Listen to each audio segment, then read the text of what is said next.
Hey there and welcome back to XCOM. My name is Pete and today we complete another episode of our XCOM Enemy Within Ironman Impossible walkthrough. In the last episode we unfortunately did not really make a whole lot of progress, and because I have also received numerous comments on the topic, I have decided to kind of speed things up from here on out. Seeing me shoot down a few UFOs and complete a terror mission for the next 10 episodes is certainly not what this series should be about, and let's be honest, our squad is currently strong enough to handle pretty much everything the game can throw at us, so after 60 episodes I don't think I have to go over every minute detail. With that being said, let's jump in for today. We still have a few achievements to complete, and who knows what pops up as we now start scanning. Right, so our first request here comes from Germany, and we will quickly decline it, simply because we don't need the money.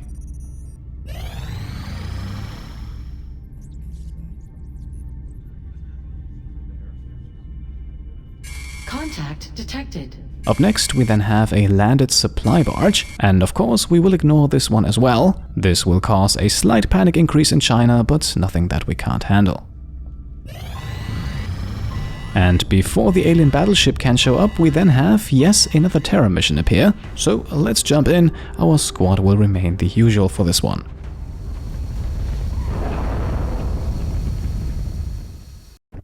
Central, Strike 1 is locked and loaded, awaiting drop orders. Affirmative, Big Sky. Squad is cleared to engage hostile targets. Watch your fire out there. We have civilians on the ground. Repeat, civilians are in the AO. Now, getting us started here, as usual, is Luisa, and she immediately detects two groups of enemies. On the left, we have a sectopod, and on the right, a couple of chrysalids. And because both of our snipers have squad sight, we will actually engage immediately. First of all, killing a drone and activating combat rush with Resilius.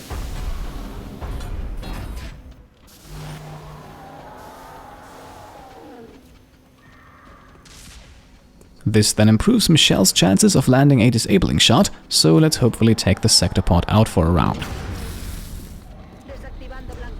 And that succeeds, which means we can now follow things up with another shot from Resilius, before we move the rest of our squad over to the left here, carefully staying back a bit, because the chrysalids are pretty close by. On the alien turn then, those chrysalids become active and two of them rush in. The drone meanwhile restores 3 hit points for the sectopod, but I don't think that should cause us too much trouble.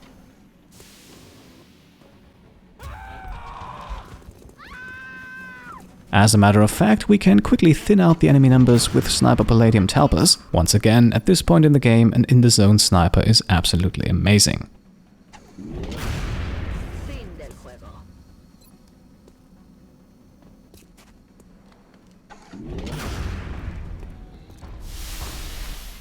Resilius can then follow things up with another shot against the sectopod, and that leaves it in a good spot for Heavy Kim Lupai to hopefully finish it off.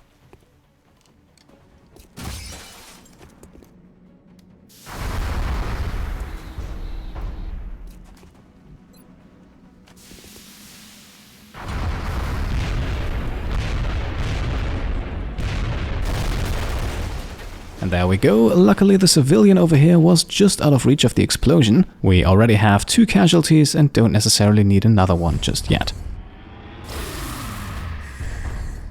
Andrea meanwhile can quickly take care of the second chrysalid, which means we still have one more left, but since that one is hiding around the corner here, I think we can safely keep scouting. And that also reveals our next group of enemies, a couple of mutants, and I don't think we should have too much trouble with them.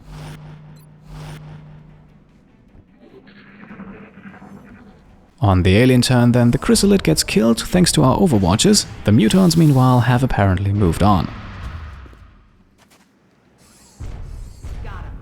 This means we can spend the turn moving up our snipers and establishing a foothold in this room here. This doorway here could give us a tactical advantage, so let's take up position.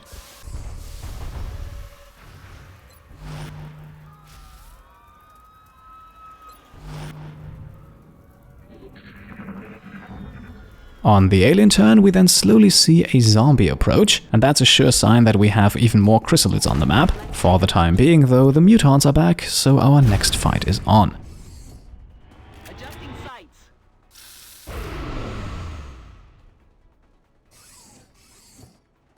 Target is Our enemies then also take up a few interesting positions, still I think we should be able to kill them all quite easily. A punch from Andrea gets the Muton Berserker down to only 7 hit points. Closing to engage target. And that means Sniper Michelle has another guaranteed kill waiting for her. For the Muton that we can see, we can then solve things pretty easily with a double mind fray, but then I made a crucial mistake. I have a special nightmare just for you. I kinda forgot that for some reason using run and gun prevents mimetic skin from triggering, which means we are now sending Luisa completely uncovered through unknown territory to get to the Muton on the roof. And things go about as bad as they can as she activates both remaining groups of enemies, as expected another nest of chrysalids and a cyberdisc accompanied by 2 drones. Now the Muton is of course quickly taken care of, but we are now in a bit of a tricky situation, so let's just maintain some distance here and keep our eyes peeled.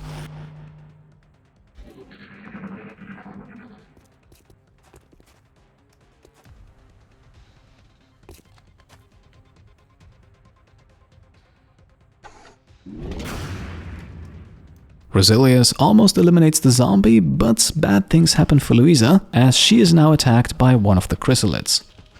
Luckily, she has chitin plating equipped and only suffers 4 points of damage, and thankfully the cyberdisc also does not make an appearance just yet. So let's quickly get rid of both that chrysalid and the zombie, before we then make sure that Luisa actually does cloak this time, and send her down onto the street below. And all she sees is another chrysalid, so let's take that one out as well. Up next, we can move Annette over to this side of the battlefield as well, while Heavy Kim Lupai activates stealth mode and opens the door here to get a better look. She does not find anything though, so let's end our turn with a few more overwatches. I'm sure that more enemies will emerge in just a moment.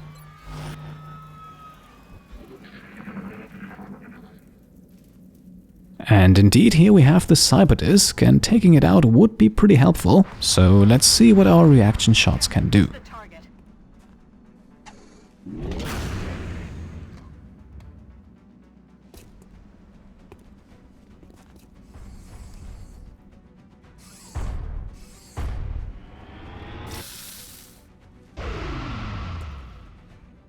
Right, so unfortunately we don't quite get the job done, and that means the cyberdisc will now attack.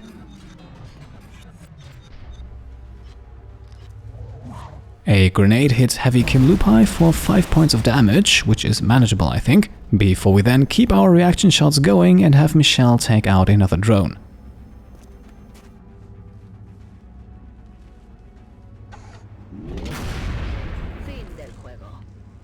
The second one, however, makes it through and heals the cyberdisc for 3 points, which is, luckily, not enough to withstand a grenade from Heavy CFD Lupai. Grenade out. Now at this point we should only have one more chrysalid and maybe a few zombies on the map, so let's spread out a bit and cover some high ground, and this time we'll actually use Mech Trooper Astro Cook for that. Okay, so I actually only wanted her to have a good vantage point, however it looks like she has accidentally found both remaining enemies. So getting everyone else onto the rooftops is probably a good idea at this point. Luisa Santoso meanwhile can move up right to the front line, after all she is still cloaked.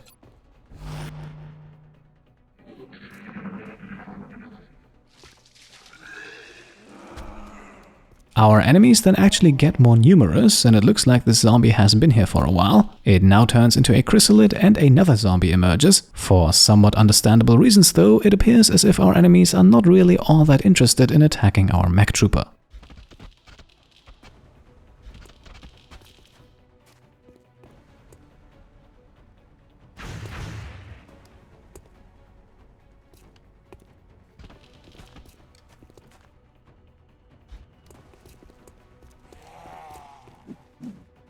Now, already damaged by a reaction shot from Annette, we can take this chrysalid out for free, and then send Luisa down following our enemy's footsteps. You're clear, go! And that does in fact reveal both of them, so the rest of the way here should not be too difficult. For the zombie, we can send down Andrea and land another devastating punch, while Luisa's 95% hit chance is hopefully enough to take care of the chrysalid. Now, for some reason, the mission does not end at this point, but we are in fact out of enemies, and a few moments later, as we then finally end our turn, we also receive confirmation. Another day, another successful operation. Now, apart from that one mistake earlier, I think this was a solid mission. We lost quite a few civilians and only obtained the good rating, but more importantly, nobody died and we're ready for new adventures.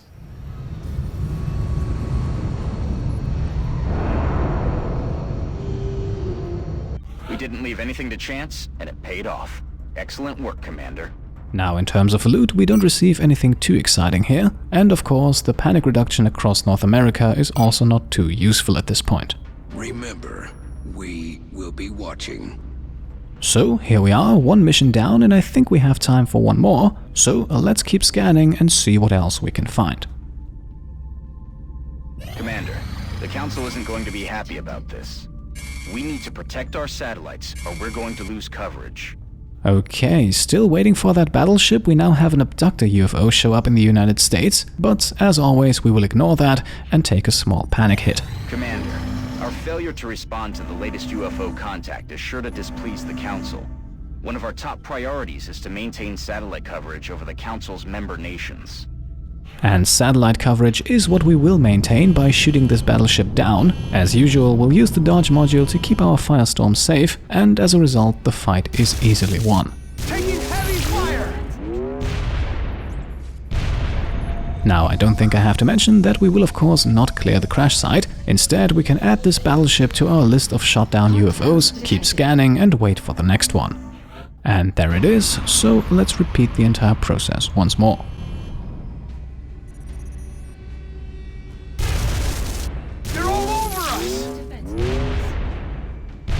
Lovely. That means we now have 19 shot-down UFOs in total over the course of this playthrough, and it also means that it's time to hit up engineering. The new engineers arrived this morning, Commander.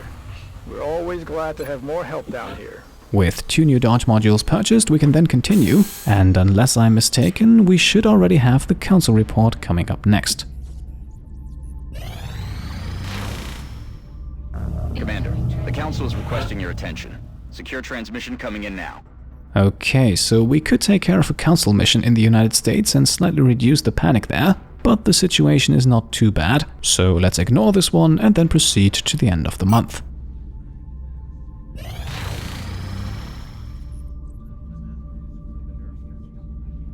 Incoming transmission. You've done an admirable job in combating the alien threat over the course of this past month, Commander. However, we still believe there is room for improvement in your efforts. Right, so panic in the United States is something that we should keep an eye on. However, at least for now, I don't think this is anything that we should worry about. The C grade, meanwhile, here was also to be expected, so all in all, things continue to go as planned. We will be in touch, Commander. Contact detected. Alright, and at the beginning of the month we immediately encounter a large scout, so let's shoot down UFO number 20 of the series and see what's on board. Closing on targets.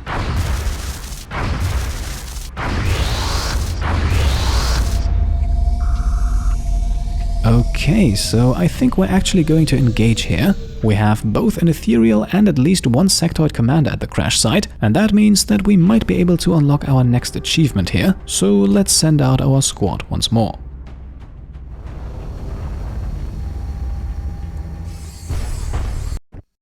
Central, this is Big Sky. Strike 1 is ready to secure the craft. Copy, Big Sky. Strike 1 is clear to attempt the breach.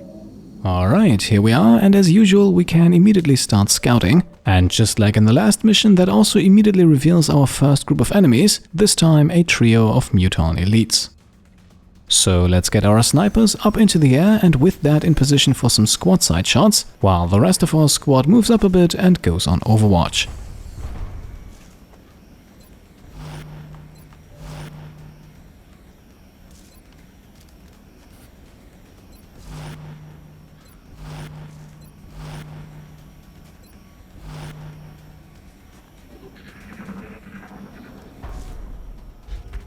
The mutons then move and our reaction shots are triggered. Let's see how much damage we can do. Negative damage. Oh, I missed. No damage on selected target. Okay, so one muton is almost dead, the other two remain unharmed for now, but a rocket from Heavy Kim Lupai is going to change that.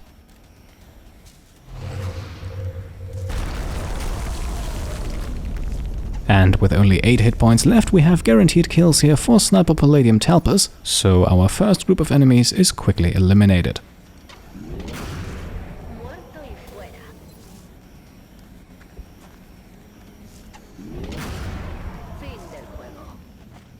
Moving closer towards the alien UFO, Luisa Santoso then uncovers a Mechtoid and a Sectoid Commander. The Mechtoid was actually not listed in the mission briefing, but it's going to die either way, as we have 3 shots left with our snipers.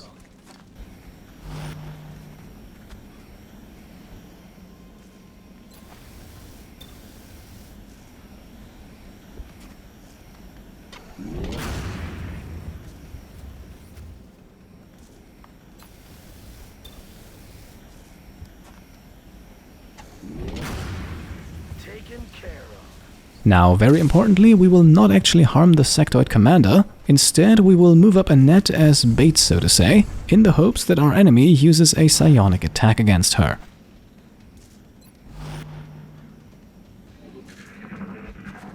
First of all, though, the Sectoid just moves around a bit, but then it does go for the mind control, but against a soldier with a will score of over 150, that of course fails, and thanks to the neural feedback gene mod, the Sectoid Commander gets killed instead. Yes, for every 10 points of Annette's will score, the commander just suffered 1 point of damage, enough to kill it instantly and to unlock the mental minefield achievement. In the meantime, our squad dashes closer to the UFO. Only 6 enemies are left and we still haven't found any of the meld, so we can and probably need to proceed quickly. New target acquired. And here we go, our second to last group of enemies has revealed itself. Once again though, this should not be too difficult, as Michelle is still in the zone and can take care of most of the group all by herself.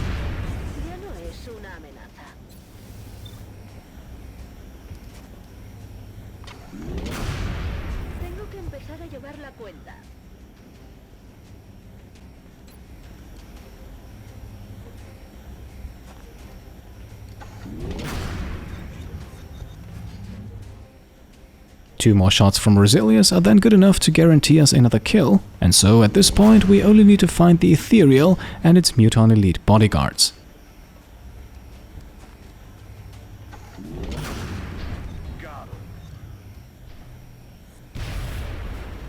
Moving ahead with Luisa, we don't find them just yet, but uncover the location of the first melt container, and perhaps our final fight lies behind these energy fields here, so let's get everyone into position.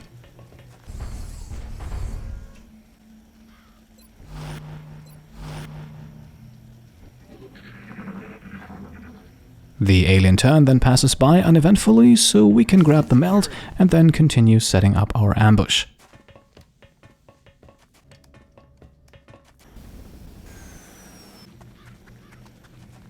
Moving to position.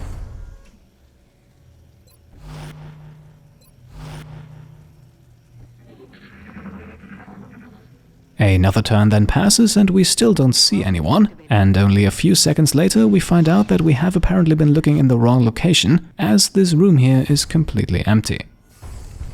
You hear that? We also receive a rough idea of where our enemies might be hiding, so we're now setting up in front of that energy field instead.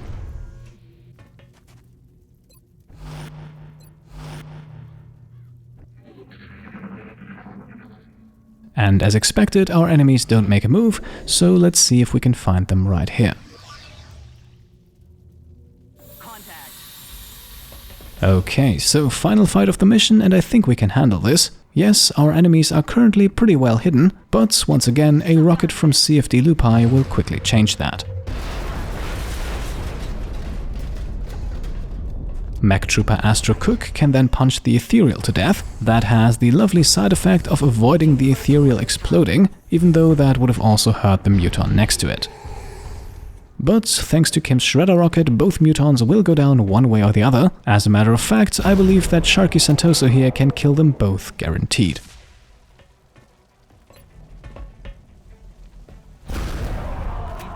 Operational objectives completed.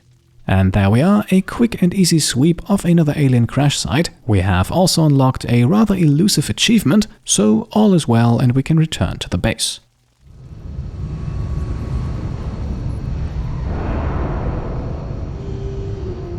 Everything by the numbers and not a scratch on them.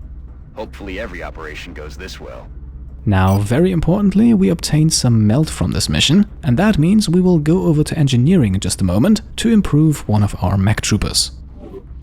The new engineers arrived this morning, Commander. We're always glad to have more help down here.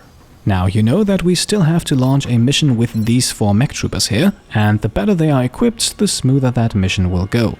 So, using 60 units of melt, let's upgrade Zachariah with Restorative Mist. The Tier 2 mech armor, of course, also improves his survivability a bit, and that is already all we can do here. And you know what? I think we still have a few minutes, so let's keep scanning and see if we can maybe shoot down a few more UFOs.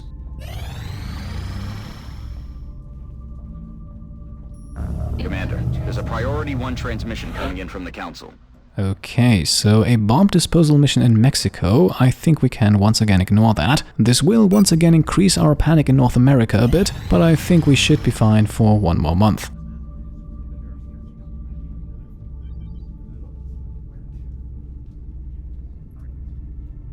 After quite a bit of waiting, Mexico then also wants to have some nanofiber vests, but as usual, that is a request that we will decline. Contact detected. Our next UFO then is a small scout, so this could get interesting. So let's shoot it down and see what remains on board.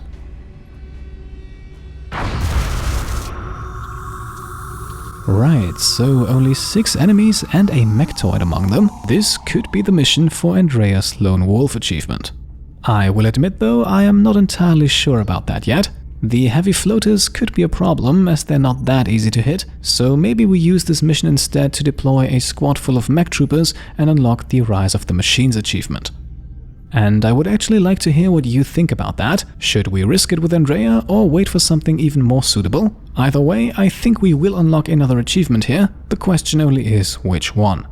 So let me know your thoughts in the comments below, and I think we'll leave it at that for today. As always, I hope you enjoyed the episode and the slightly faster pace, and if you did, then I would be very happy if you could leave a thumbs up. If you like what I'm doing and want to support me and my channel further, then you can go ahead and subscribe if you haven't done so already, grab some merch over on shop.petecomplete.com, or check out and maybe even pledge to the Pete Complete Patreon. Thank you all for watching, and I'll see you next time. Cheers.